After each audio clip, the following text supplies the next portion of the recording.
Me postro hoy ante ti.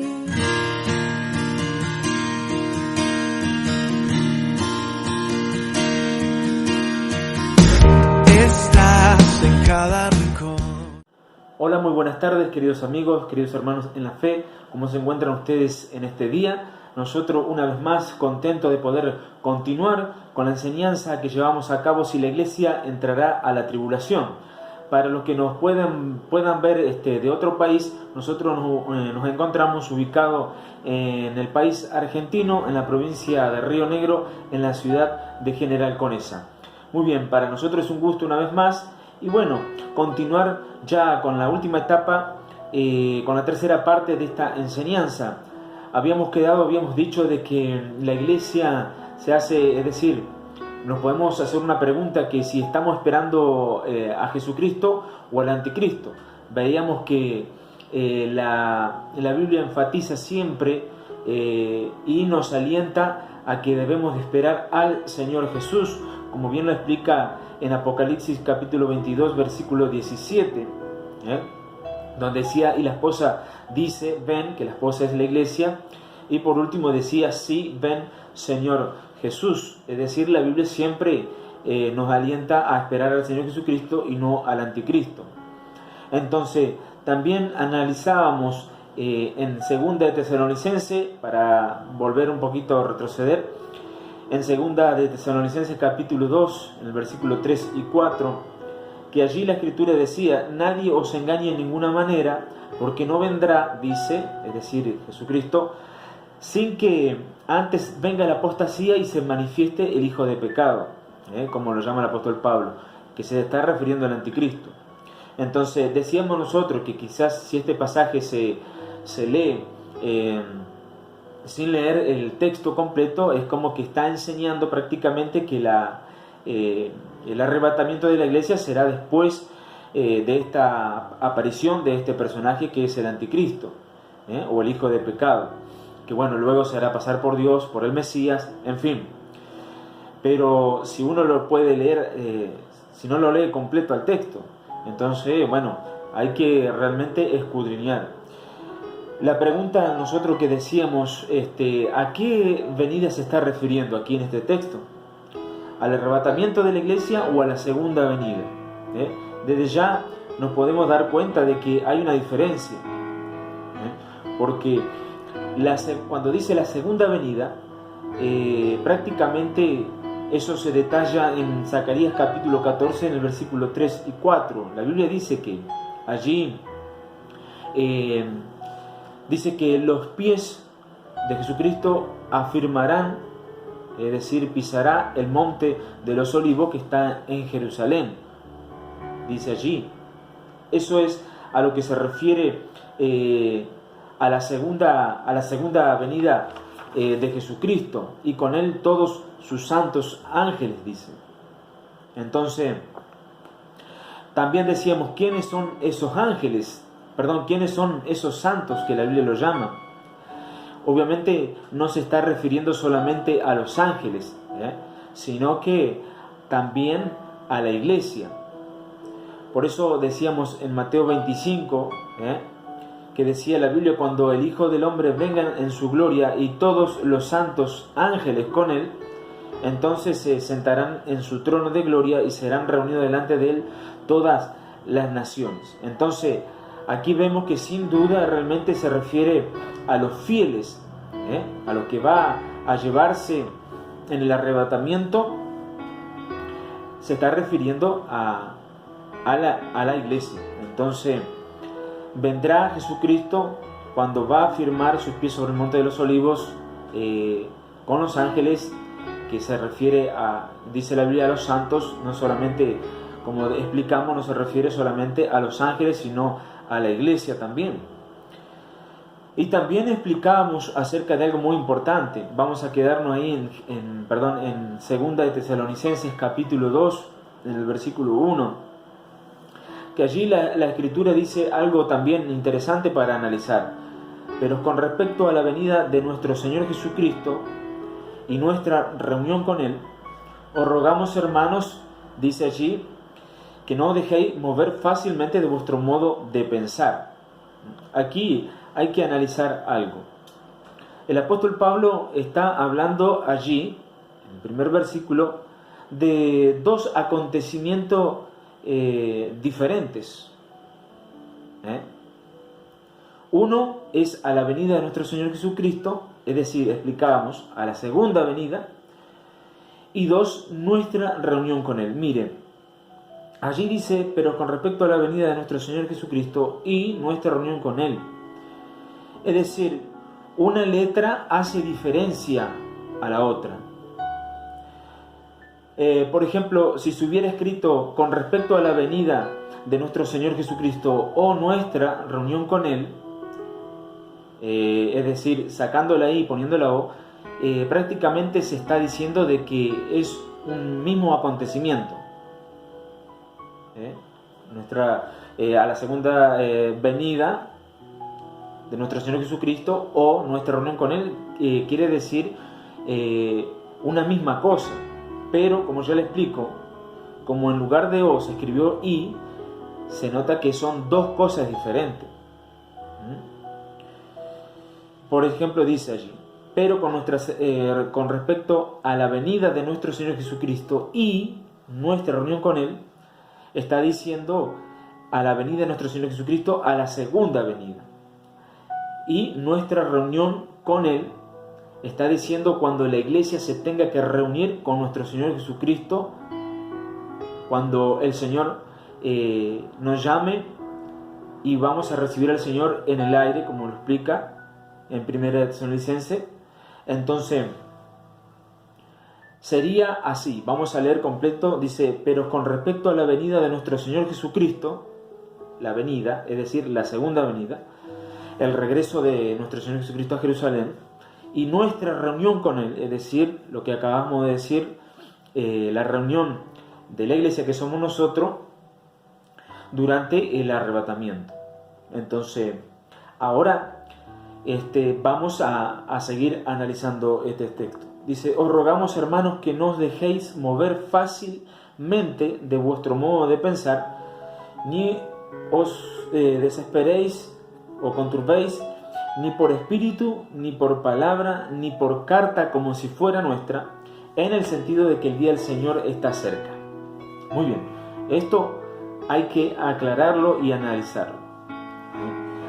La pregunta que nosotros nos podemos hacer aquí, donde dice, no os conturbéis ni por palabra ni por carta, es decir, ¿de qué palabra o de qué carta está hablando el apóstol Pablo? Póngase a reflexionar, a analizar. ¿De qué está hablando? ¿De qué carta está hablando el apóstol Pablo? Entonces, aquí hay algo que analizar. Aparentemente alguien, es decir, una persona, envió una carta como si fuera del apóstol Pablo, falsificando su firma, a los congregantes, a la iglesia de Tesalónica, y con esa carta ha tenido que provocar un alboroto, una confusión terrible, porque en esa carta podemos ver que esa persona les dijo a los de Tesalónica que el arrebatamiento ya ocurrió, y todos se quedaron. Imagínense si nos dicen eso ahora a nosotros. Imagínense para las personas estas de Tesalónica que le hayan dicho estas cosas. Y encima han dicho, el apóstol Pablo nos acaba de decir que ya ocurrió el arrebatamiento. Entonces, por eso la aclaración en esta segunda epístola a los tesalonicenses, porque aparentemente hubo una persona que causó tanta confusión, falsificando la carta del apóstol Pablo como si fuera que fue el apóstol Pablo, y diciéndole estas cosas. Por eso el apóstol Pablo explica ahí, ni por palabra, ni por carta como si fuera nuestra. Es decir, se nota de que realmente alguien engañó a los hermanos y le dijo que el arrebatamiento ya había ocurrido. Por eso aquí la escritura dice, Ni os dejéis desesperéis, ni os conturbéis, ni por espíritu, ni por palabra, ni por carta como si fuera nuestra. Dice allí la Escritura, en el sentido de que el día del Señor está cerca. Lo que está diciendo el apóstol Pablo es lo siguiente. Él le está mencionando y aclarando a los hermanos en Tesalónica de que no crean a cierta carta, a cierta persona, de lo que había escrito allí, que no le crean, porque él, mire, él ya había enseñado en Primera Tesalonicense qué es lo que la iglesia estaba esperando primero, qué es lo que iba a venir, que es el arrebatamiento. En Primera Tesalonicense capítulo 4 en adelante. Entonces, lo que el apóstol Pablo le está diciendo, ustedes no dejen de pensar como nosotros les hemos enseñado primero, porque el día del Señor, recuerde que venimos enfatizando y nombrando cada rato en el video, de que el día del Señor es el día de ira, es el día de juicio, es el día de angustia. Entonces, Pablo le estaba diciendo, ustedes no se dejen de engañar, porque el día del Señor está lejano aún. Eso es lo que le está queriendo decir el apóstol Pablo. Por eso aclaramos lo que realmente significa el día del Señor. Entonces, vemos que habla de realmente palabras diferentes. Entonces, eso más que nada para seguir aclarando en cuanto a nuestra enseñanza. Entonces, decíamos también que ¿por qué entonces el anticristo no aparecía de una vez por todas? Bueno, porque la iglesia está aún todavía. Entonces, ese algo que lo detiene, decíamos que era la iglesia. Cuando la iglesia se vaya, sí, hará su aparición y comenzarán los días de juicio. Y bueno, y ya hemos explicado lo que viene. Muy bien. Otra cosa para aclarar, otra cosa para aclarar para cada uno de ustedes. Muy bien. Otra pregunta que nos hacemos nosotros. ¿Realmente se irá el Espíritu Santo en el arrebatamiento? ¿Será que se irá el Espíritu Santo? Miren, hay muchos predicadores, muchos pastores, incluso teólogos, que creen que el Espíritu Santo efectivamente se va a ir en el arrebatamiento juntamente con la iglesia. Ellos creen eso y enseñan. Pero miren, esta postura, esta enseñanza es muy equivocada y muy errónea. Esto no es así.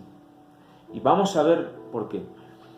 Mire, primero hay que aclarar y recordar que el Espíritu Santo, estamos hablando del Espíritu Santo, es Dios. Es Dios. El Espíritu Santo es Dios.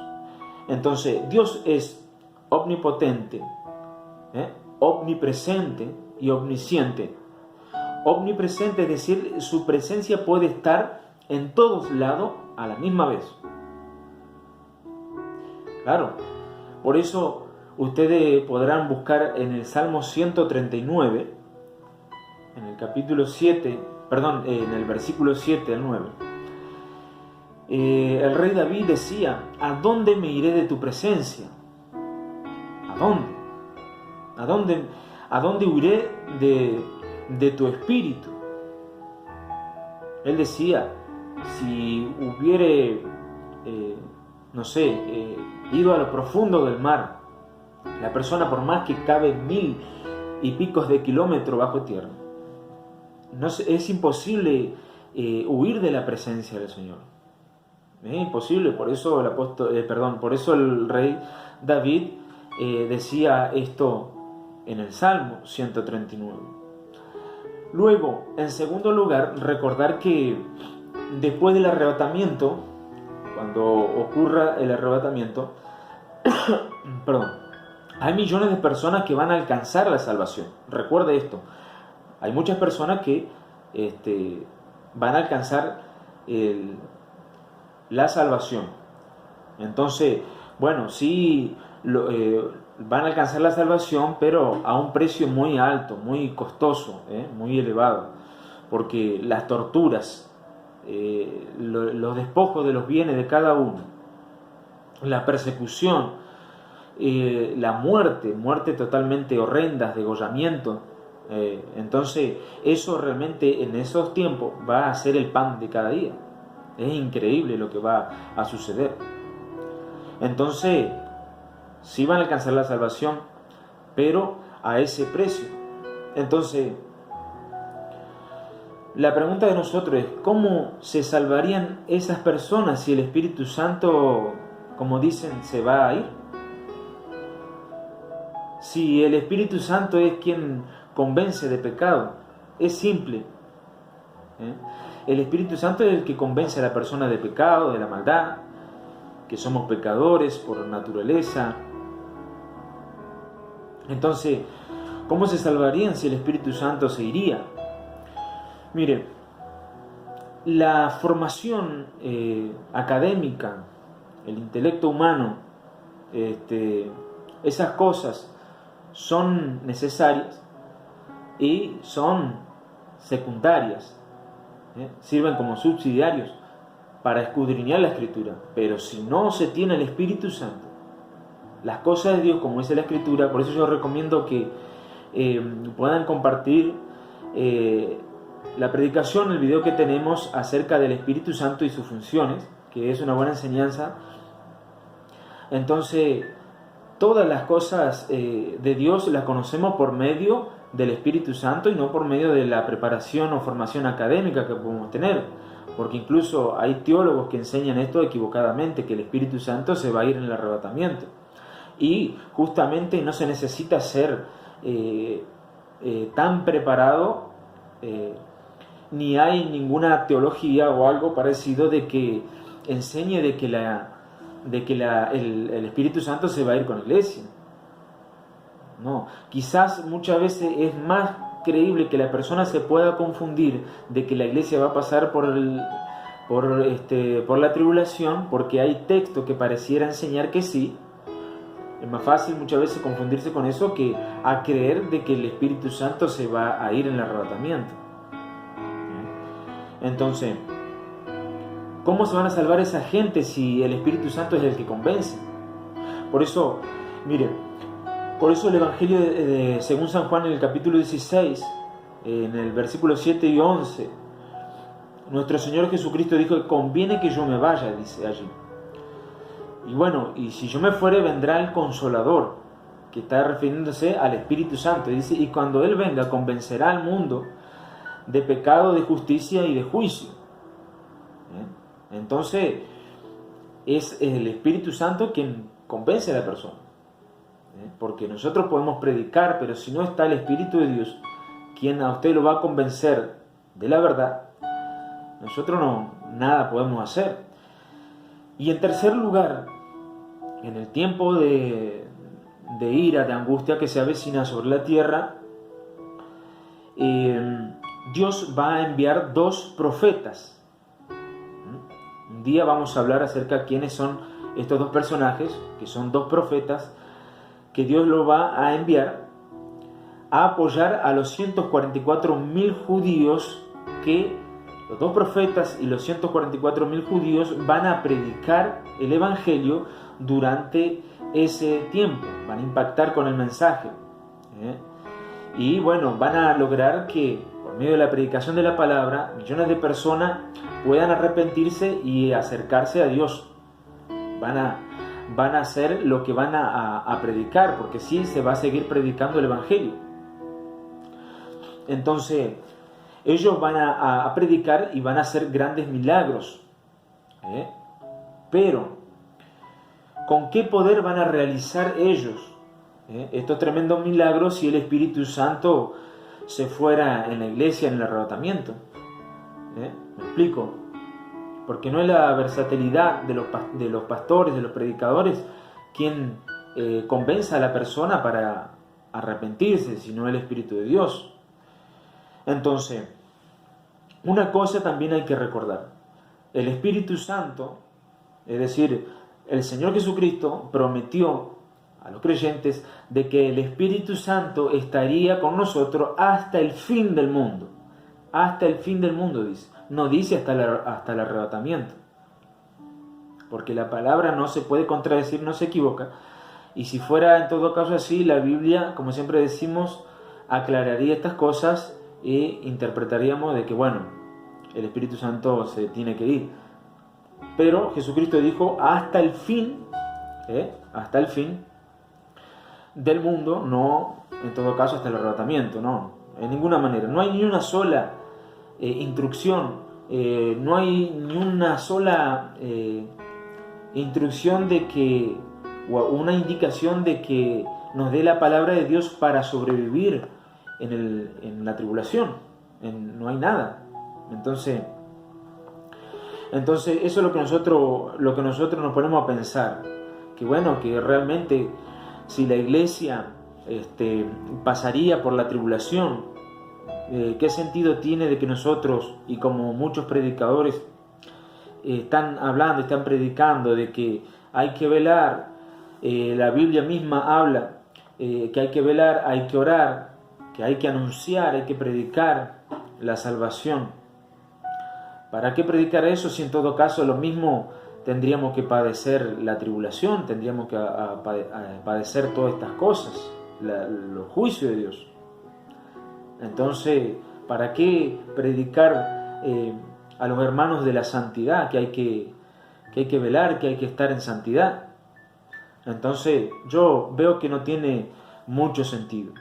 Por eso, vamos a estar leyendo en Lucas capítulo 21, en el versículo 34 al 36, para recordar esta palabra.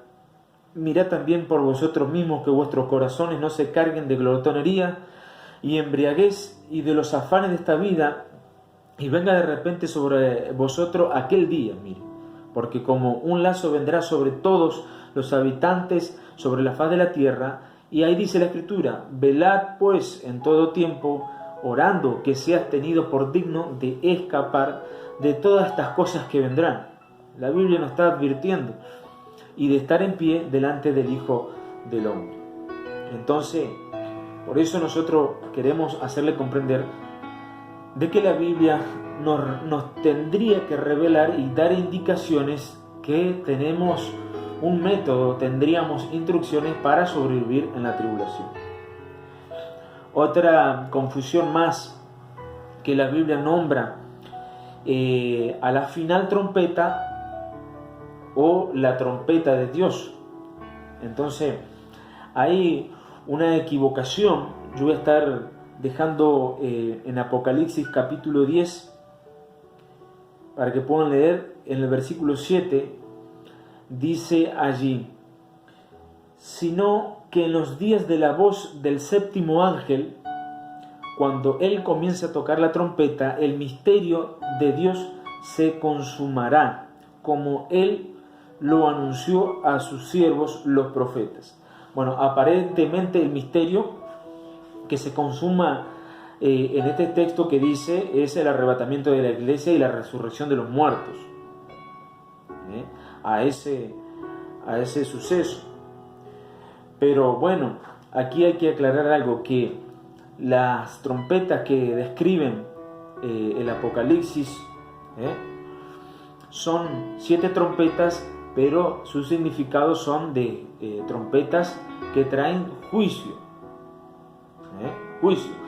Luego, allí en el capítulo 11 de Apocalipsis, del 15 al 19, vamos a repasar: el séptimo ángel tocó la trompeta, dice, y hubo grandes voces en el cielo que decían: los reinos del mundo ha venido a ser de nuestro Señor Jesucristo, y Él reinará por los siglos de los siglos. Y los 24 ancianos que estaban sentados delante de Dios en su trono se postraron sobre su rostro y adoraron a Dios, diciendo: te damos gracias, Señor Dios Todopoderoso, el que eres y que eras y que ha de venir, porque has tomado tu gran poder y has reinado, y se airaron las naciones, y tu ira ha venido, y el tiempo de juzgar a los muertos y de dar galardón a tus siervos los profetas, a los santos y a los que temen tu nombre, a los pequeños y a los grandes, y de los profetas, y destruir a los que destruyen